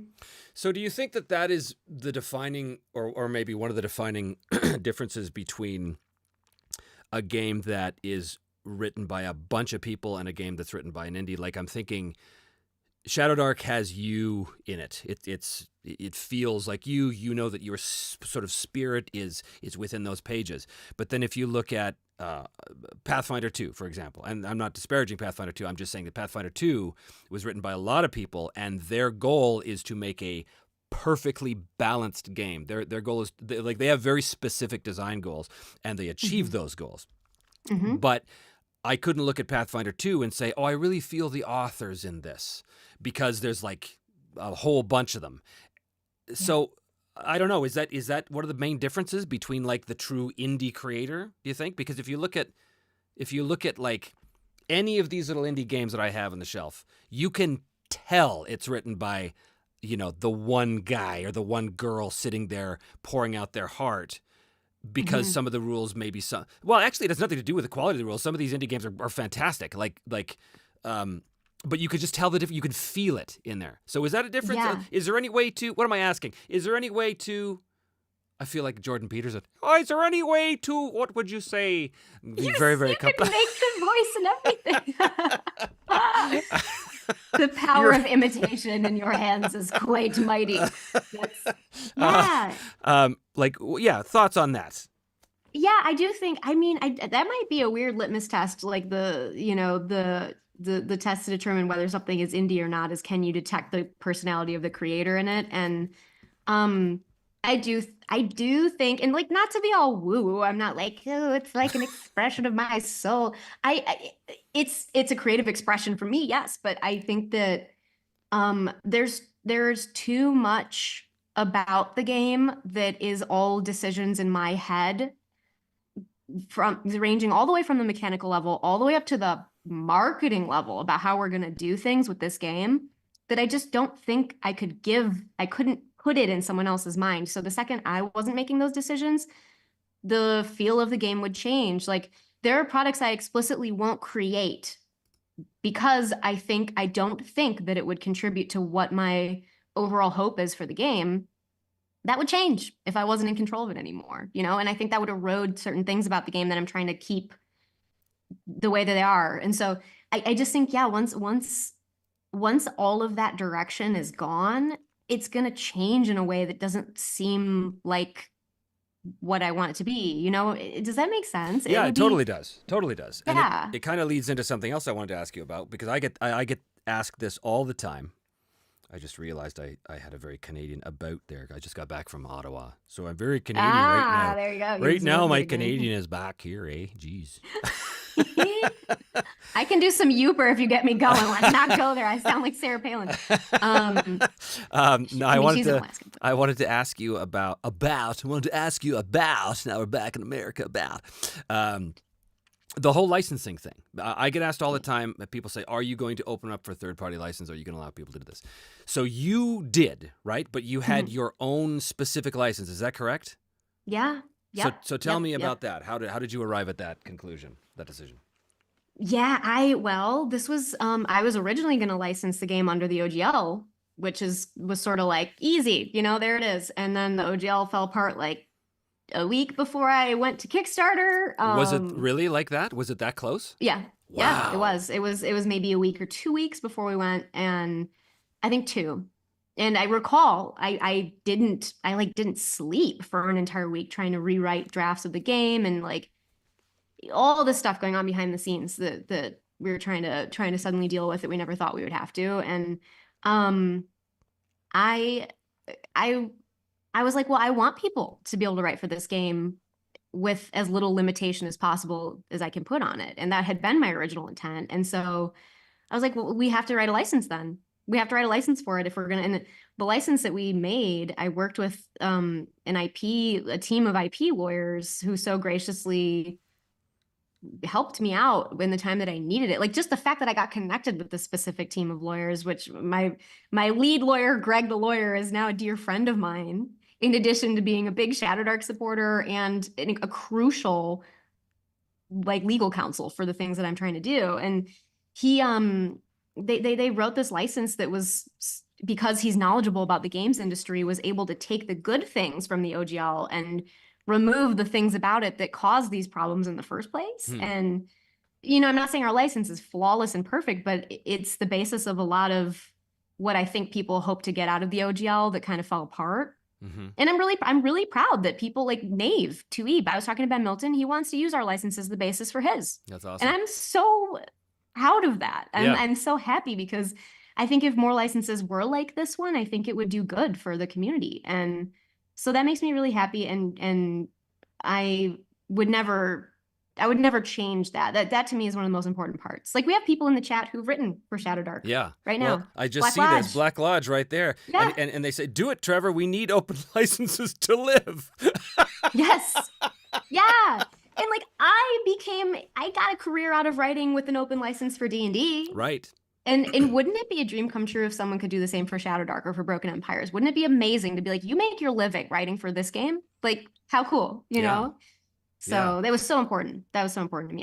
Are you thinking if you're going to do a license or not?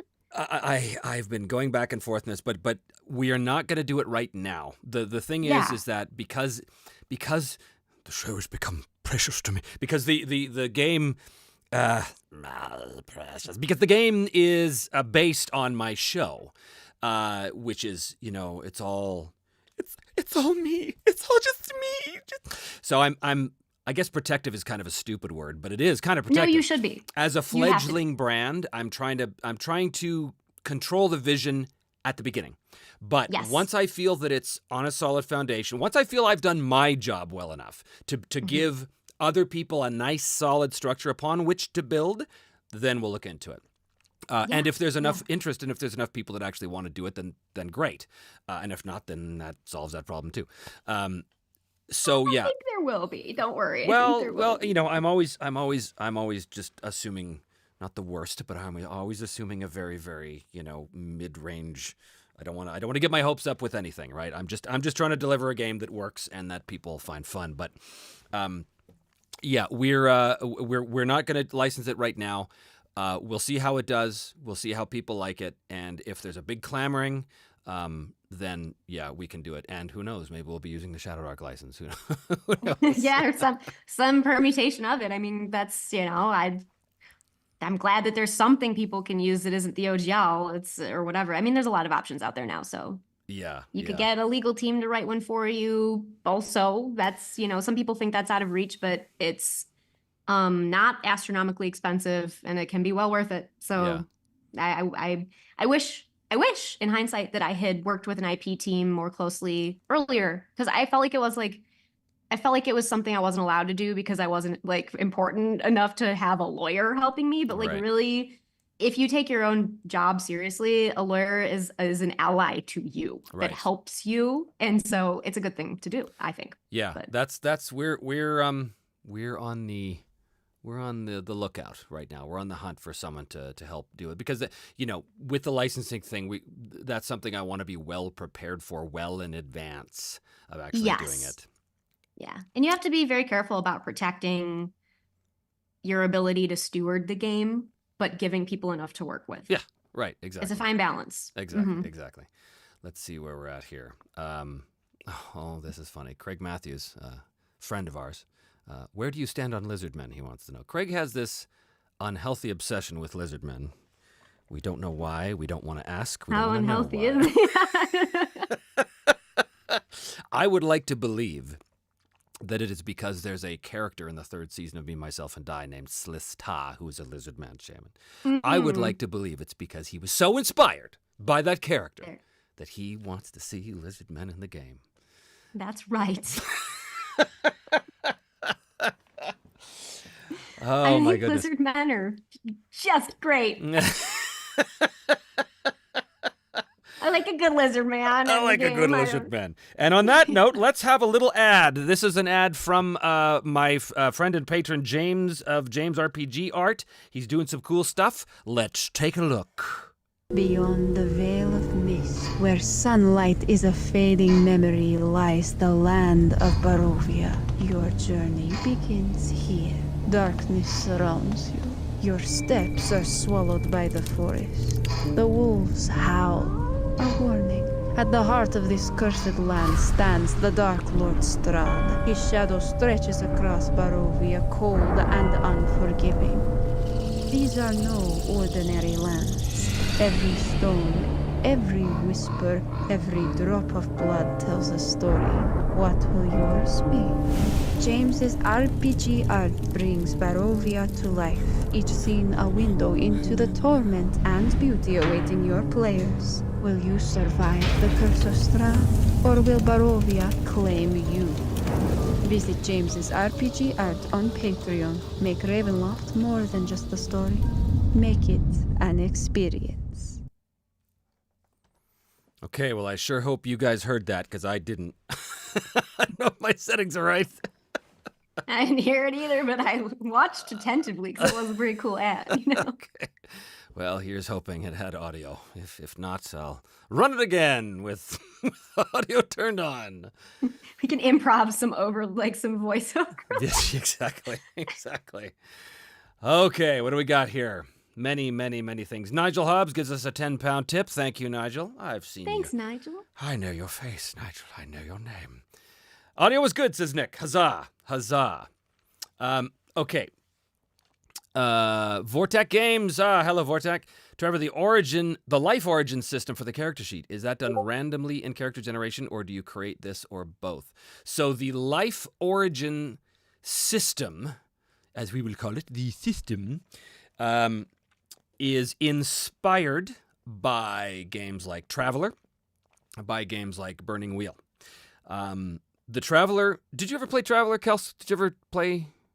No, I wish I really want to. I want my character to die during character creation. Exactly. We'll do that. We'll run a game. We'll have a you and me and Dave, and because Dave and I, Dave, if you're still listening, if you're still there, we had talked about doing a bunch of one shots for the channels, and I still think that's a great idea. I think we should we do maybe round robin GMing or something. So like I run a Traveler, you run something else, Dave runs something else. I think that'd be super cool. That'd be so fun. Yeah.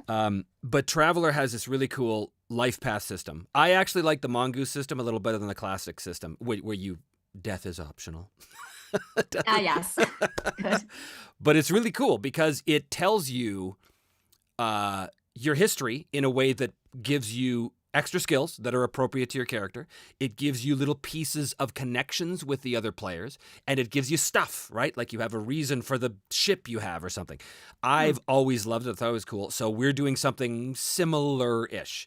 But the way mine works is there's 3 different types of life origin events. There's youth. No, wait, there's origin. Yeah, hold on. Who wrote this game? There's origin. There's origin, there's youth, and there's recent. So origin is basically like the stuff that happened when you were really, really small, or maybe as a matter of your upbringing or whatever, like the world you were plopped into. And then youth is stuff you were doing when you were young, and then recent is stuff that just happened. So what it does is you roll on the table, and it gives you a little story, but the story's very vague. It basically says, well, you know what? Since we're here, I will read you an example from the actual document. Let's see here. Let me pull it up. Where are we? Life events. What's a cool one? Okay, so this is an origin life event, okay? Your father was made petty nobility and granted a small keep. Why did your father never speak of why he was made a noble? What was the thing he was hiding in the highest tower of the keep? And why did the other lords always avoid your family at court? Add +10 to perception or insight. And then there's a randomizer table. and you can roll the randomizers, just like I do with the Mythic GM emulator. And those you can use to try and spin the details of that event off into a different direction.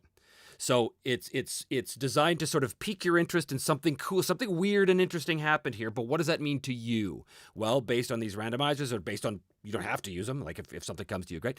But they're designed to give you a little skill bonus in something that is tied to a particular event. But it's also, they also tie in really well with other player characters' goals as well, because someone might say, oh, well, my sister was, the I don't know, head bodyguard of this dude who spent time at that castle, and maybe there was a connection there, and then they go off. And that was kind of the coolest part of the Traveler game, was when people would see these connections organically shaping from their character creation's life events. So that's kind of what I'm trying to go for as well here. So it's pretty cool. That's a fantastic hook. My brain's already spinning terrible tales off it. Terrible good? Yes. Terrible. So that's what I do with my Saturday nights, is I write life events for my game. Nice. Right. I want to use these. I'm going to use these in everything. Oh, yeah. They're quality stuff. Alex Jaeger, and I know, Alex, you pronounce your name Jaeger, but you're incorrect. Your name is actually pronounced Jaeger. How big is the core rulebook getting? With all the stretch goals that have been hit, it must be getting big, right? I don't know. I can tell you that right now the manuscript is closing in on 200 pages. That's before formatting or art, and before I've finished the GM section or the bestiary. So with the stretch goals that have been added, like mass combat, naval combat, stuff like that, yes, that will add a little bit. I would be amazed if this book was 300 pages. I'd be pleased as punched if it was. But I've always imagined sort of a 250-page book. But the fact is, I don't know. I don't know yet. But it's going to be stitch bound, whatever it is. Yeah. You gotta have that. That's all that matters. No, it'll. I think you'll get it. It sounds like around 300. I know, like the Shadow Dark Monsters and GM chapter. I think they're about half the book, but maybe a little less than half. How many pages is the Shadow Dark core book? Well, it's like around 350, but it's an A5 size book. So really, I mean, if we're talking like actual, like if we were to put that all onto normal page size, it'd be half that. Okay, is it that's about the calculation? Yeah, because I think an A5 sheet is exactly half of, it's half of a full sheet of paper on its side. Okay. So it's like, yeah. So who knows? But if it were like a full textbook size book, it would probably be like 150-ish pages, maybe. A healthy size, a healthy size. For such a rules light game, I feel like that's but still kind of long. Your layout is great, and well, you obviously won the Annie for the layout, so I was there the night you won the Annie. That was a crazy day. That was awesome. Everybody at our table won their awards. Wasn't that amazing? I mean, you swept, but then Justin Alexander was his. Dave won his. Everybody, we were standing up every 5 minutes. Yay! It was crazy. We calculated the average number of Ennies per person at our table, and it was like 0.75 or something. Like Ennies per person. Another question, how extensive is the bestiary? And I know it's bestiary. I always say bestiary just because I also say palladium instead of palladium, and I say melee instead of melee. So there you go. How extensive is the bestiary in the core book? And are there mechanics or rules for converting stats from D&D 5e? You should know the answer to that. Absolutely not.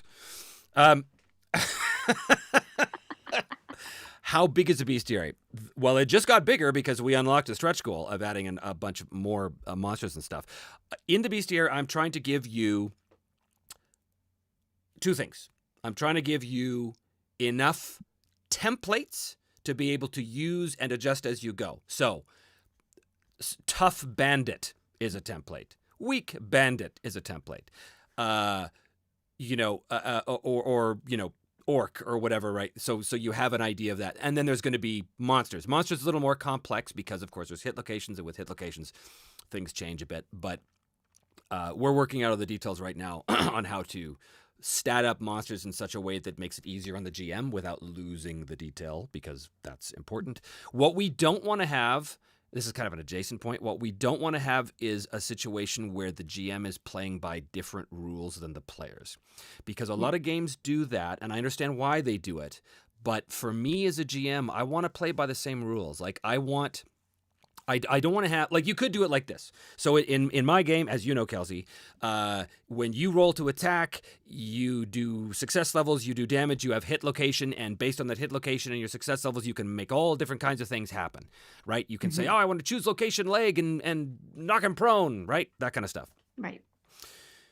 Well, I want the GM to be able to use that same thing when they're going against the players, right? Right. As opposed to saying, well, you know what?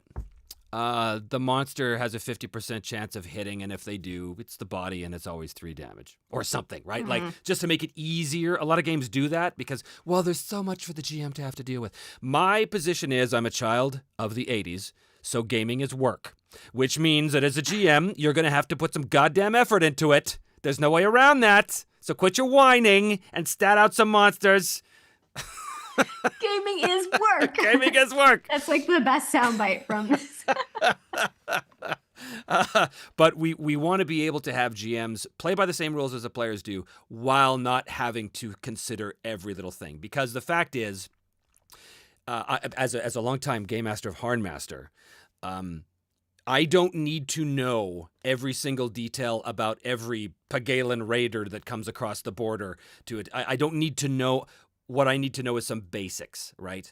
Like, like there's a lot of games that do it where they say, if you can stat out an enemy like a character, but only put down the things that you think are going to be necessary. If it's going to be like a bandit, it's very unlikely you're going to need to know what the bandit's seduction skill is. Maybe. But hey, if you do, I mean, come on, pretty good look. That black leather they're wearing is pretty enticing. But it will come up. Now it will, guaranteed. But you do need to know what their armor is. You need to know what their lethality level and their hit locations. You need to know that stuff. So we're trying to simplify while not getting rid of the detail. Anyway, that's an adjacent point. We're trying to have enough monsters in there that gives you a solid footing to be able to throw a bunch of stuff at your players, but it's not going to be like a monster manual. There's not going to be 300 monsters in there. Maybe that'll become a future expansion. We'll see. We'll see how things do. But again, the game is not really, this world is not really about monsters. Like your opponents in a combat very often are humanoids in most cases, whether that's men or orcs or lizard men or what have you. That doesn't mean there aren't monsters. There were many monsters in the show, and I'm going to like, for example, in season 1, I think episode 3 or something, Simon goes to this village where he's trying to take revenge on this guy who killed his buddy, and turns out the village was completely like eaten by these giant subterranean centipedes that like blow sleep gas and then feast on you. So that's going in the game. Of course it is, right? Yeah. So we'll figure out how to do all that. There's always room for more monsters later. Yeah, exactly. That's it. Yeah, that's an easy expansion, right? If people are really interested in it. In terms of converting stats from D&D, well, first of all, the structure of D&D versus the structure of my game, they're very, very different animals. Could it be done? I welcome your efforts to do so for your own group. It would be much easier to convert monsters or creatures from Mithras or from basic role-playing or even from Call of Cthulhu. Why? Because we all share that D100 DNA, and so that makes it a little easier to do it. And that is something, too, that I will admit, is a choice that... Baron Durop said to me once, he said, one of the advantages of the OSR is that we can all borrow from each other's adventures.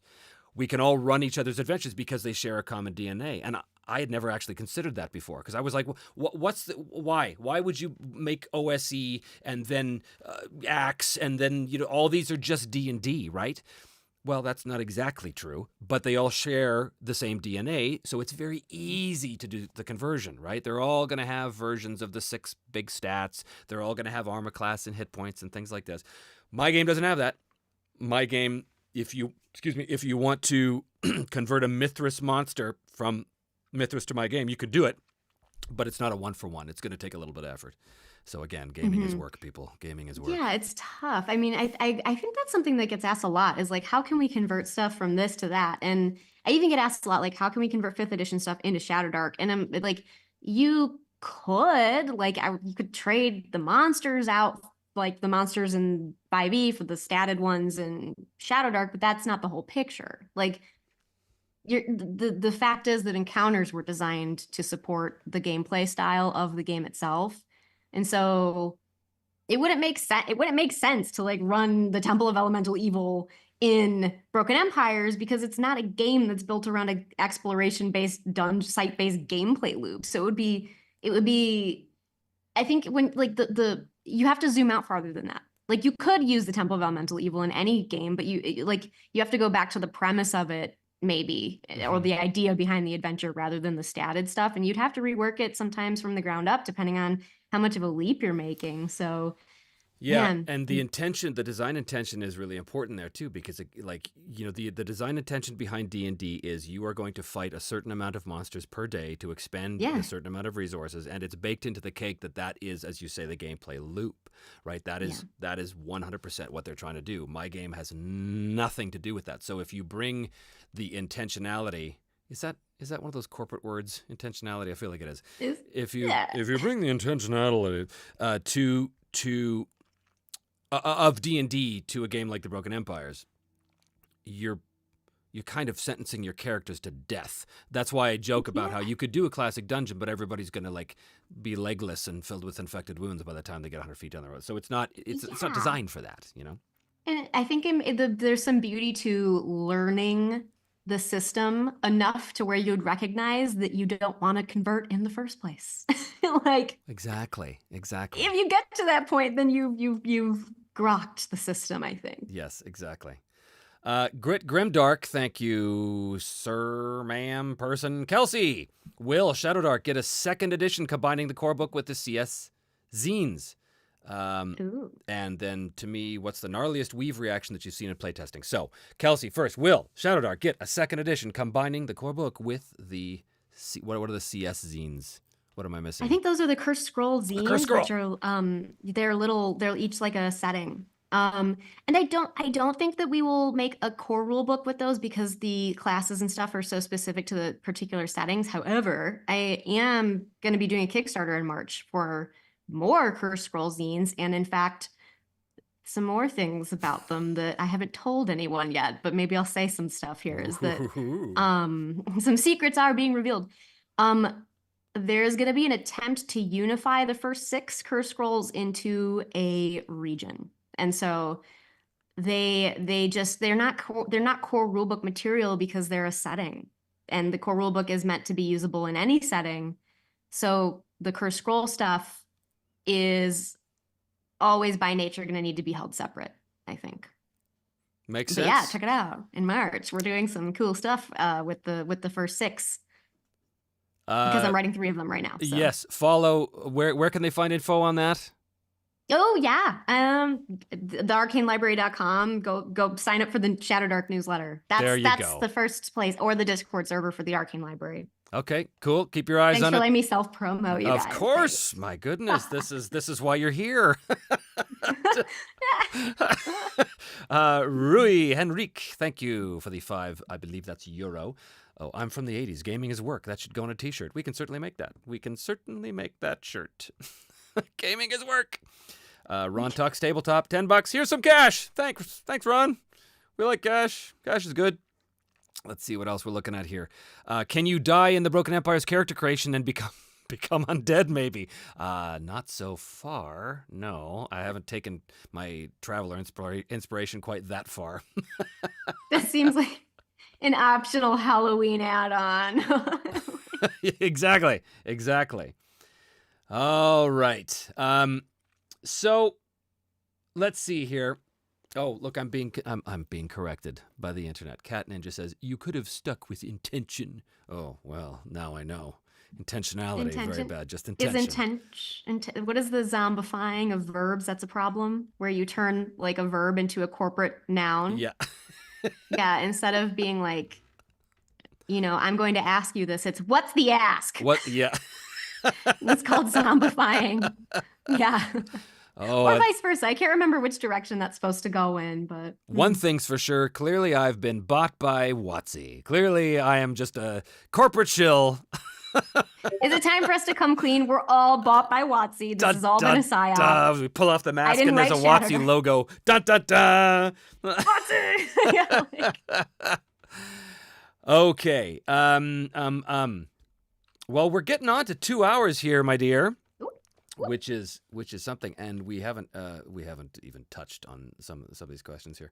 I'm just gonna scroll up and see if there's anything that pops out, and then we'll take our leave here because I don't want to keep you for the rest of your life. Right here. No worries. I feel like we've done a movie length hangout. I feel like that's a good length, you know? Boy, there's lots of very clever things being said. Trying to find. See, the problem with trying to follow the chat is that they're referring to each other from previous things, and I'm like trying to pull How some things dare you out. all chat with each other? I You know. can't figure out what's going on. Exactly. How dare you? Well, I don't know. I can't see it. Everyone in the chat, come clean. Did you pledge yet? Did you pledge? Oh, duh. Right, of course. That's another reason why I we're did. here. Come on. Yes, we're doing. Let's talk about that briefly. So the Kickstarter for the Broken Empires, we started off the day when we October the 1st when we started this, which I can't believe is 17 days ago already. Yeah. And we hit, I think, $220,000 in the first day, which was just beyond our wildest dreams, beyond our wildest expectations. And then, it did the YouTube inverted curve. It was like less the next day and less. And then we entered the doldrums here where people are coming. But, gradually we got a little bump. Professor Dungeon Master did an interview with me that aired on Tuesday, and a bunch of people signed up for the Kickstarter. And I got a bunch of people coming to the channel too, which is fantastic. So if there's any of you that came from Dungeon Craft, welcome. And thanks for coming.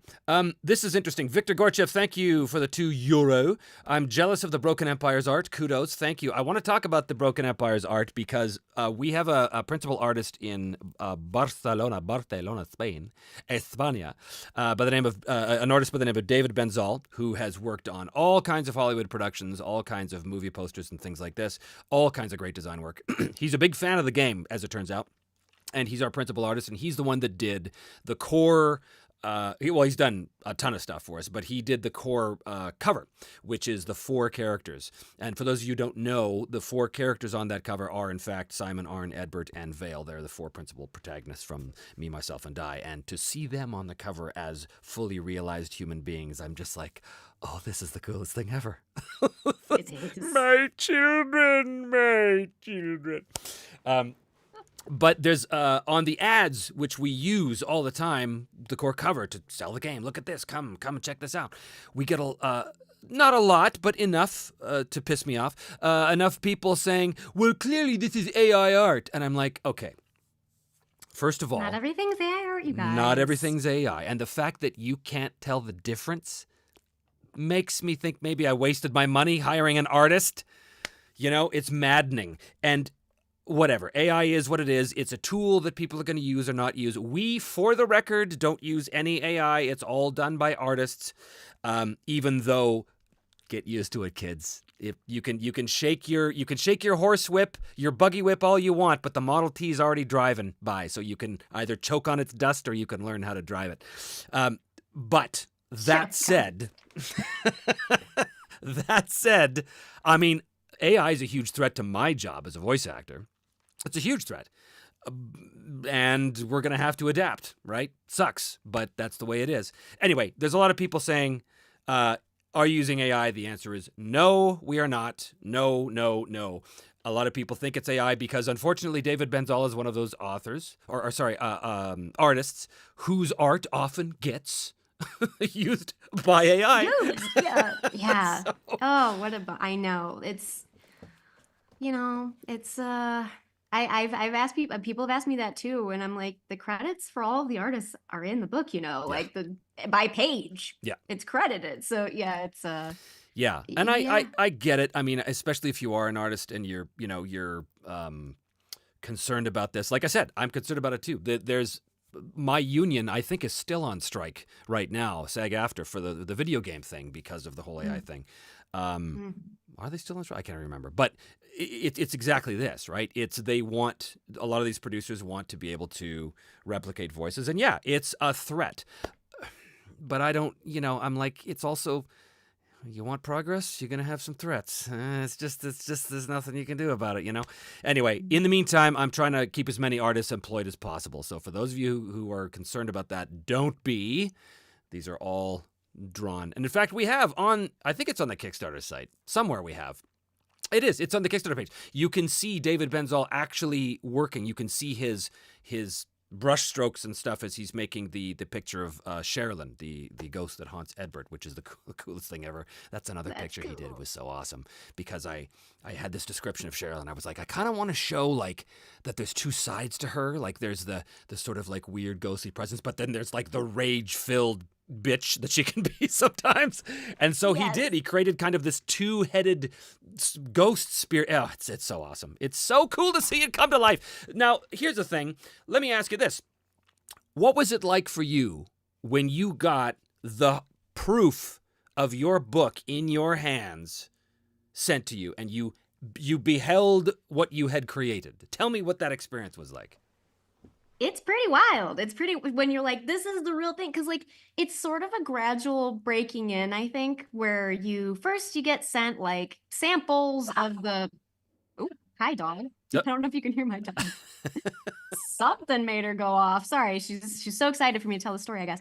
But it's weird because like you're getting material samples from the people who are producing it, like here's the paper and like here's what the ribbon bookmark will feel like. But then when you see it all together for the first time, you're kind of like, wow, I did that. Like I don't know. I remember sitting on the floor and just kind of holding it and looking at it and being like, yep, this is my book. It's I don't know. Have you, Trevor? I'm sure. I mean, you may have samples, but of course, because you're still writing, so I'm very excited to hear how you feel when you get to hold the final product in your hands for the first time. It's a little bit,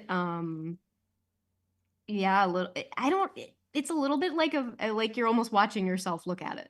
Right. Know? Yeah. I'll bet it would be. I've in my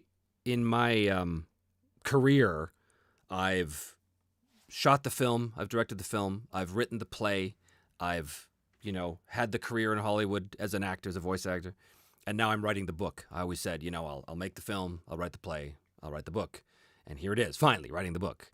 But every time you give birth to something in the world, every time that happens, it is an odd feeling because it's no longer that moment when you open the show or the book goes into the hands of your first readers or you screen the film for the first time, whatever it is. There is this sense, what I can only imagine, I'm not a parent, but what I can only imagine it must be like for to see your kid graduate high school or to, walk your daughter down the aisle and give her away to the person they're marrying. And I can only imagine that it's like that, right? Like you are giving this to the world now, that it's somehow no longer yours, that it's now on its own, right? And there's a freedom in that, but there's a terror in that too. Yeah. It's suddenly so real when you're holding the book and you look at it, and it's funny because it's almost like not like a huge like confetti and like trombones like moment. It's actually that's probably not the right instrument. Angelic chorus moment. But, yeah, that's the happiest instrument, the trombone. So it's not this earth-shattering moment, but I think there's this very quiet moment where you're like, oh, I made this. Here it is. And it's kind of it's special in its own way. It's you'll be very excited when that happens, I think, but in a way that's hard to put into words, I think. Yeah. Mm-hmm. Well, we'll see. I mean, we're hoping to be able to bring this to the backers by next October. But that's a lot because We have to finish all the writing, which the core book is almost done. So I'm not worried about that. But, there's still, and I've been testing for a year, so I'm not worried about that. But there's still stuff, right? There's always stuff because there's, we're still working out details of things and making sure that things work mathematically and yada, yada. There's all that stuff. But then there's the new stuff, right? Like we're writing the new adventures, the one-shots and stuff, and we're writing setting material and stuff. And not only do you have to write it, but then you got to send it to the editor. And you got to let the editor take their pass and take time and give it back to you. And then, you send it to the proofreaders to make sure that everything, and the layout artists are doing their thing. And it's a lot to do before we finally do send it. So I'm hoping against hope that we'll be able to have this in people's hands by October. But as you know, you don't have control over so much, right? Like you can't, you don't know how long it's going to take the editors to do their thing. You have an estimate. You don't know how long it's going to take the printers to do their thing. You don't know what kind of delays you're going to get in production. Nobody knows. Yep. And in this increasingly unstable world where freight ships are being turned aside and being held back, we don't know. We have no idea what the state of the world in terms of shipping and freight is going to be this time. So I had a guy actually on Kickstarter today ask, he was from Australia, and he said, I really want to support this game, but the shipping costs it's almost twice as much as the game itself. And I said, brother, I hear you. Like, I wish I could do anything about that, but it's so out of my hands. Like it's the world market that sets those prices, and it sucks, man, because you got these people all over the world, and we've got customers everywhere. We can see that on the Kickstarter page, right? Mm-hmm, and I want them all to be able to hold my baby in their hands, but sometimes it's just not going to be able to work. And I guess that's the real value of the digital stuff, right? Is that people can still get the game, the information in the game, and the layout and the art and everything, without having to pay a exorbitant fee. But yeah, it's like the best you can do because we can't. There's no physical way to price something to be easy to send to Australia if you're not able to somehow get it produced or warehoused directly in Australia, which is really difficult. It's a shame, but some things are so challenging that it's like, what can you do? Like, well, I want people to play it. And I'm a big proponent of physical items. I'm a big proponent of physical books, right? I'm not a PDF guy. I understand the utility. I totally understand that. And I understand it for people in this situation where they want the game, but they can't deal with the shipping. I got friends in Canada that are the same way. They're like, I really want that book, but dude, it's like $80 to ship, and that's just crazy. And I'm like, oh man, Canada's tough. I hate Canada's tough. Yeah. Yeah. So, but what are you gonna do? It was easier. We don't have global distribution networks. We are but small people, so we just do our best. We try to work with partners who can reach as far as possible for as little as possible, and a lot of work goes into vetting that. But it's no perfect solution. Yeah. So yeah. This is the trials and tribulations of independent creators. We don't have the same resources that the giants have, but we have all the passion. We have all the passion indeed. Well, I think that is going to do it. We are coming up on 2 hours now. I can't thank you enough, Kelsey Dion. Hey, thanks for having me on. This was a blast. I feel like it's like talking to it is talking to a friend, so this is fun for me. So well, let's talk more about doing this. As soon as this Kickstarter is over, let's start talking. Let's get some one-shot things going on, because that'd be fun. That'd be super fun, and something rules light. None of these crazy, overly complex games like the Broken Empires. Oh my god, it takes so long to learn. What? We should all play something that we never thought we would play. Like. Yes. You're not allowed to run your own game. It has to be something totally different. Yes, I like that. Mm-hmm. Yeah, that's cool. All right, thank you, my dear. I'm going to end the stream, and I'm going to try and do it in a way that doesn't make me look like I don't know how to end a stream. Thanks, everyone. And thanks, you all. Yeah. I'm going to say bye, and I hope it really is bye and not bye, click, wait. Okay, here we go. Bye.